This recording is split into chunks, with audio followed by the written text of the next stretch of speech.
Hello, it's Laverne Henderson again.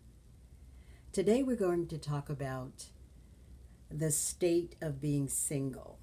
In other words, being single is not a reflection of being by yourself. In other words, you could be in a crowded room, you could be sitting right next to your significant other, or you can be out with friends and family and still feel alone, or still be acutely aware of your singleness. And that's a good thing because, truth be told, we all go through life as single people. We are single individuals. It does not matter where you are, who you're interacting with. Always be comfortable in your singleness. We are born alone. We navigate life despite our interactions with others. We navigate life alone. And ultimately, we die alone. We depart this earth alone. You have to be very, very cognizant of your singleness throughout every phase of your life. Otherwise, when you find yourself alone, if you don't enjoy your own company, if you are not comfortable in your own skin, then you will be miserable with your singleness. You'll never come to terms with it. You'll never be able to wear it, to own it, to sit with it, and be comfortable with it. So think about that. Learn to embrace your singleness. Which brings me to my next point. Should you decide that you want to get married, or even just finding yourself in a committed relationship, never rely on that other individual to complete you or to fulfill you or to make you happy and content. If you do, you'll find that that individual will let you down and will disappoint you, and that's okay because we're all humans and no one is perfect. Being human is quite interesting, actually. It means that you will make mistakes. You will disappoint yourself and you will disappoint others. So never ever depend on another individual to fulfill you. So if you're in this committed relationship, yes, by all means, enjoy that individual's company, have fun, go out, do things, explore things, experience new and exciting things. But don't be surprised if in the midst of those activities, you find yourself feeling a little alone. It just means that perhaps you haven't made peace with the fact that you are indeed an individual.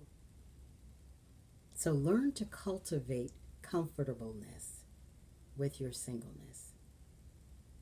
And let's say that you've had a very satisfying relationship, you've gotten to know each other well, and you decide that you want to get married. You want to take that ultimate next step.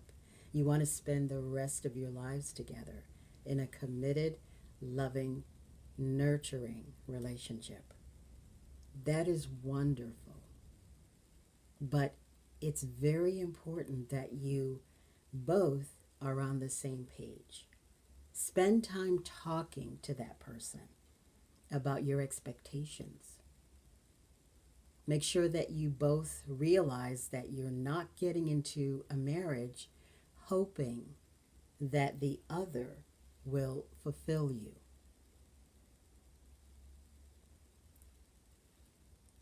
It's crucial that you both have that deep understanding that with or without the other person, you're going to be okay. You're going to be happy, you're going to be content, and you're going to be fulfilled.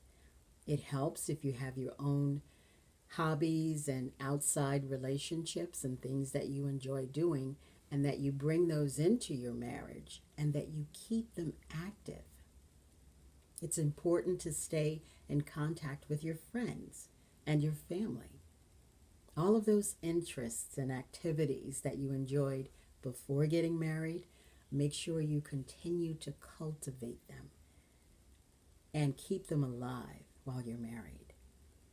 Another thing I think is important to talk about before marriage are, in addition to general expectations, what about gender roles? You know, whether or not you want to have children, how many children you want to have, finances, where you're going to live. All of that is so, so critical to going into marriage as strong and as equipped as you can be. Otherwise, you're setting yourself up for failure.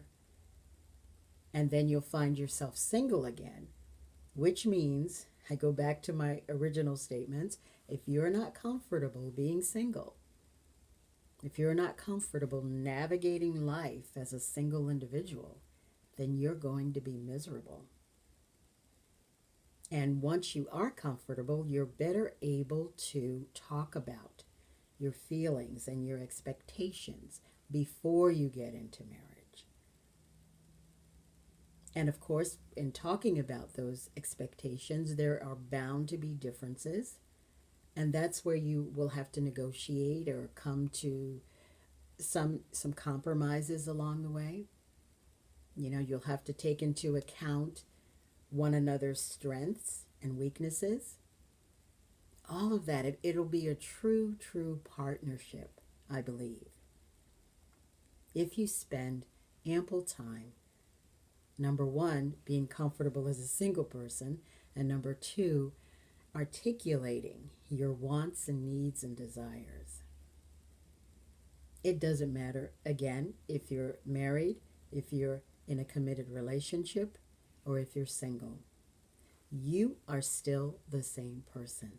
Yes, you're going to grow, experience new things, and change and evolve as time goes by. But the one constant is that you are still and always will be a single individual. Please understand that, and please spend time becoming comfortable as a single person. Who knows, you may find yourself living, or circumstances may dictate that you are going to live a happily single ever after existence. And if that's the case, be prepared to do so. Thank you for watching.